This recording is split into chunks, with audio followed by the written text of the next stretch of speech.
제 주변에 물질이 풍부한 사람들을 보면 의식이 그리 높아 보이지 않고 긍정적이지도 않으며 사람을 업수히 보며 오로지 돈과 이익만을 쫓는 사람들이 더더 잘 살던데요. 그렇게 살아야 되나요? 저의 개인적인 의견을 말씀드리면 가난도 부자도 다 게임 캐릭터 도구일 뿐이죠. 영혼 차원에서는 어떤 선택을 하든지 무방합니다. 모든 것은 게임 허상일 뿐임을 잘 알기에 영혼에게는 선택에 있어서 걸림돌이 없습니다. 에고는 이걸 모르기에 돈에 엄청난 집착을 하게 되는 거죠. 모두 괜찮으니 어떤 선택을 하시든 상관없습니다. 지금의 물질주의 시장 경제 현대 사회는 경제적 성공과 행복이라는 관념이 지배를 하다 보니 인간은 학습과 교육으로 인해 경제적 물질적 풍요에 세뇌당한 좀비 상태입니다. 경제적 풍요가 행복의 기준이 되고 경제적 빈곤은 불행의 기준이 되는 왜곡되고 뒤틀린 사회를 만들어냈고 이로 인해 집단의식의 영향을 받아 개별 인간의 의식 역시 경제적 풍요를 쫓아 물불 가리지 않고 정신없이 폭주하는 왜곡되고 뒤틀린 에고의 상태를 이루게 되죠. 소유에 대한 집착은 인간을 탐욕과 욕심으로 가득 차게 만들고 개인주의, 이기주의에 물들게 하기에 에너지 균형을 이루는 기본 본성에서 벗어나 어둡고 탁하고 혼잡한 내면 성격이 더욱 활개를 치는 어지러운 사회의 모습이 형성되게 되었습니다.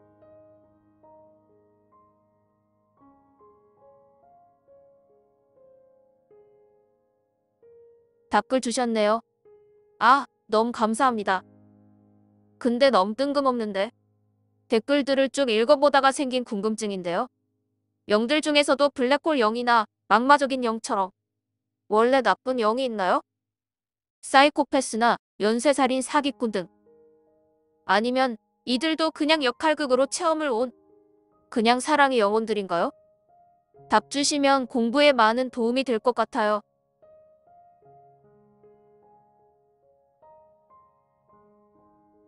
컴퓨터 게임을 생각해 보시면 쉬울 겁니다. 여러 게임 캐릭터들이 나오는데 거기서 좋은 캐릭터, 나쁜 캐릭터는 어떻게 결정하죠? 결국 님이 결정하기 나름이겠죠. 고차원의 관점에서 바라보면 현실이란 건 3차원 물질 게임 시뮬레이션에 불과합니다. 또는 참나가 각본을 짜고 제작을 하는 한 편의 영화나 드라마, 연극이라고 할 수 있죠.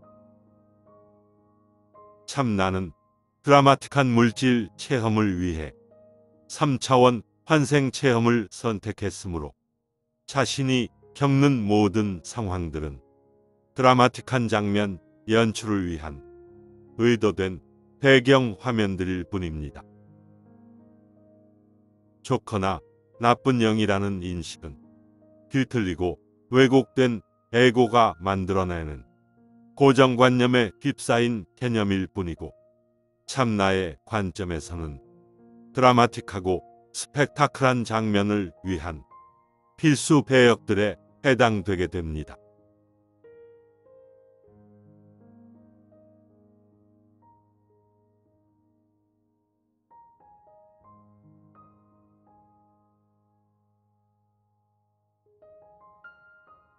돈이 없는 것은 무서워.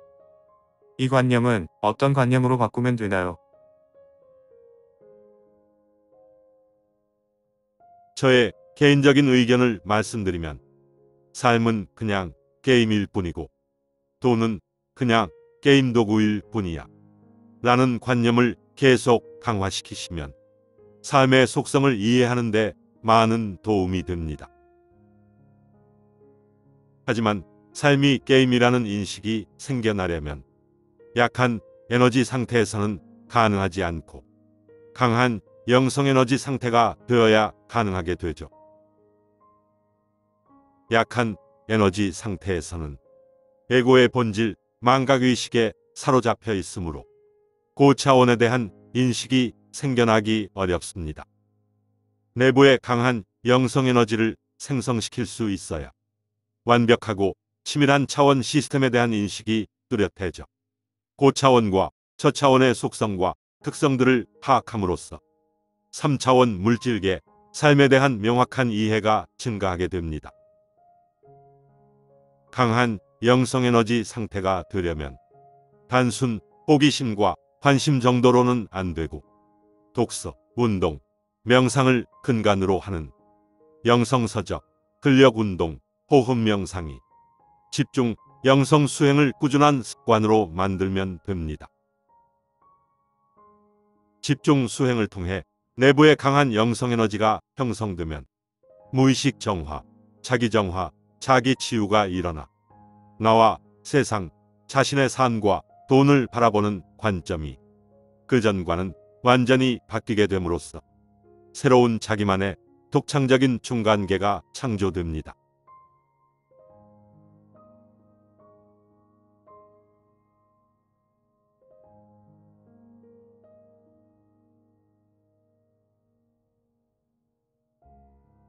진짜 궁금한 게 있는데요. 보시면 답장 부탁드려요. 영상 보고 나서 갑자기 확 깨는 느낌이 들었어요. 그동안 마음 공부해왔다고 생각했는데 달라진 게 하나도 없는 걸 깨우쳤어요. 어릴 적부터 짜증나고 화나고 내 마음대로 안 됐을 때 상대방을 괴롭히고 나 자신도 괴롭히고 그랬어요. 근데 그렇게 하고 나서 뭐가 달라진 게 아니고 더 안 좋은 결과로 이어졌던 것 같아요. 지금은 많이 변하고 많이 너그러워졌다고 생각했는데 요즘 싫어하는 사람 생기고 나서 내면의 어릴 적 내가 그대로 있다는 걸 알았어요. 달라진 게 아니고 그동안 애써 외면해왔던 것 같아요. 아니면 내면에 있는 나를 못 알아차리고 상대방 탓으로 돌리고 했었나 봐요. 진짜로 궁금한 게 왜 나 자신까지 괴롭히는 걸까요?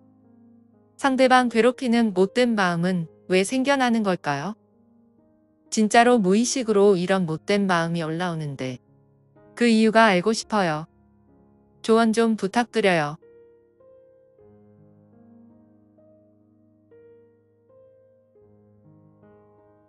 저의 개인적인 의견을 말씀드리면 자신의 영혼 차원의 선택입니다.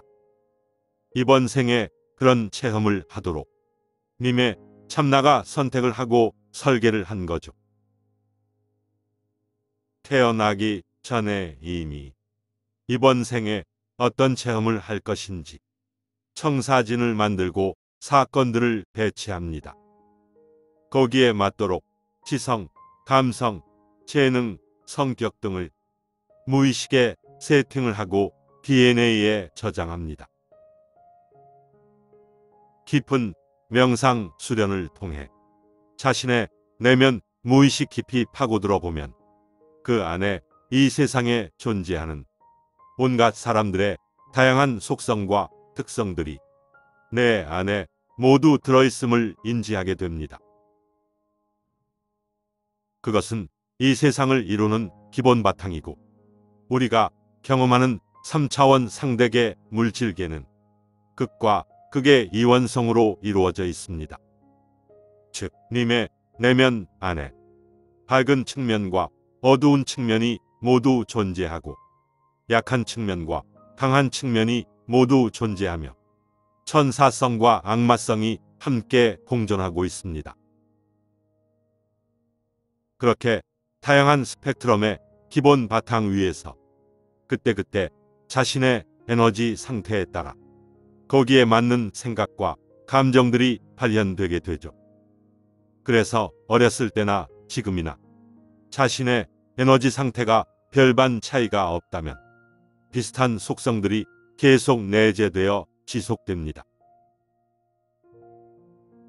영성 수행가는 집중 수행을 통해 자신의 에너지 상태를 강하게 변환시킴으로써 생각과 감정들에 대한 관조력을 증폭시켜 다양한 스펙트럼 중에서 선택의 폭을 자연스럽고 유연하게 넓혀가는 훈련을 하게 됩니다.